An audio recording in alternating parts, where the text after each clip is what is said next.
ಚಿಂದಿ ಉಡಾಯಿಸೋ ಖಾರ ಬಣ್ಣ ರುಚಿಯನ್ನು ನೀಡುತ್ತದೆ. ಮೆಣಸಿನ ಪುಡಿ ಚಿಂದಿ ಉಡಾಯಿಸೋ ಖಾರ ಬಣ್ಣ ರುಚಿ. ಕಡೆ ಚಿನ್ನಸ್ವಾಮಿ ಸ್ಟೇಡಿಯಂನಲ್ಲಿ ಆದಂತ ಕಾಲ್ ತುಳಿತದ ಪ್ರಕರಣ ಏನಿದೆ ಸರ್ಕಾರಕ್ಕೆ ಮುಜುಗರ ಉಂಟು ಮಾಡ್ತಾ ಇದೆ. ಈ 11 ಸಾವು ಆಗಿರೋದಕ್ಕೆ ಸಂಬಂಧಪಟ್ಟಂತೆ ಐಸಿಸಿ ಅಧ್ಯಕ್ಷ ಜೈಶಾ ವಿರುದ್ಧ ಡಿಜಿಪಿಗೆ ದೂರನ್ನ ಸಲ್ಲಿಕೆ ಮಾಡಲಾಗಿದೆ. ಡಿಜಿಪಿ ಅಬ್ದುಲ್ ಸಲೀಂಗೆ ದೂರನ್ನ ಸಲ್ಲಿಸಿದಂತ ಕಾಂಗ್ರೆಸ್ ವಕ್ತಾರ ಲಕ್ಷ್ಮಣ್ ಅವರು ಇವರಿಂದ ದೂರು ಸಲ್ಲಿಕೆ ಆಗಿರೋದು. ಐಸಿಸಿ ಅಧ್ಯಕ್ಷ ಜೈಶಾ ಅವರೇ ನೇರ ಹೊಣೆ ಅಂತೇಳಿ ದೂರಿನಲ್ಲಿ ಉಲ್ಲೇಖ ಆಗಿದೆ.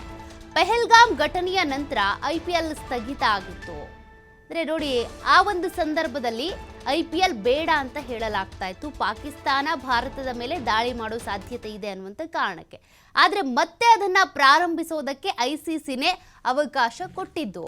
ಕಾಲ್ತುಳಿತ ಪ್ರಕರಣಕ್ಕೆ ಪರೋಕ್ಷವಾಗಿ ಇವರೇ ಕಾರಣ, ಐಸಿಸಿ ಅಧ್ಯಕ್ಷ ಜೈಶಾನೇ ಕಾರಣ ಅಂತೇಳಿ ಅವರ ವಿರುದ್ಧ ತನಿಖೆ ಮಾಡಬೇಕು ಅಂತ ಲಕ್ಷ್ಮಣ್ ಅವರು, ಕಾಂಗ್ರೆಸ್ನ ವಕ್ತಾರ ಆಗಿರುವಂಥ ಲಕ್ಷ್ಮಣ್ ಅವರು ಈ ರೀತಿ ದೂರನ್ನ ದಾಖಲು ಮಾಡಿದ್ದಾರೆ. ನೋಡೋಣ ಜೈಶಾ ವಿರುದ್ಧ ದಾಖಲಾಗಿರುವಂಥ ಕಂಪ್ಲೇಂಟಿಗೆ ಸಂಬಂಧಪಟ್ಟಂತೆ ಏನೆಲ್ಲ ಡೆವಲಪ್ಮೆಂಟ್ಸ್ಗಳು ಆಗಬಹುದು ಅಂತ. ಸದ್ಯ ಜೈಶಾ ವಿರುದ್ಧ ಒಂದು ದೂರಂತೂ ದಾಖಲಾಗಿದೆ. ಪೆಹಲ್ಗಾಮ್ ಮೇಲೆ ದಾಳಿ ಆಯಿತು, ಅದರ ನಂತರ ಆಪರೇಷನ್ ಸಿಂಧೂರ ಆಯಿತು. ಈ ಸಂದರ್ಭದಲ್ಲಿ ಪದೇ ಪದೇ ಅಟ್ಯಾಕ್ಗಳು ಆಗಬಹುದು ಅನ್ನುವಂಥ ಕಾರಣಕ್ಕೆ ಐಪಿಎಲ್ ಮ್ಯಾಚ್ ನಡೀತಾ ಇದ್ದಂಥ ಸಂದರ್ಭದಲ್ಲೇ ಅರ್ಧಕ್ಕೆ ಸ್ಥಗಿತ ಮಾಡಿ ಅಲ್ಲಿಂದ ಐಪಿಎಲ್ ಬೇಡ, ಸದ್ಯಕ್ಕೆ ಮುಂದೂಡಿಕೆ ಮಾಡೋಣ, ಸ್ಥಗಿತ ಮಾಡೋಣ ಅಂತೆಲ್ಲ ನಿರ್ಧಾರ ಮಾಡಿಕೊಂಡಿದ್ರು. ಇದಕ್ಕೆ RCB ಸೇರಿದಂತೆ ಅನೇಕ ಟೀಮ್ಗಳು ಕೂಡ ಸಪೋರ್ಟ್ ಮಾಡಿದ್ವು.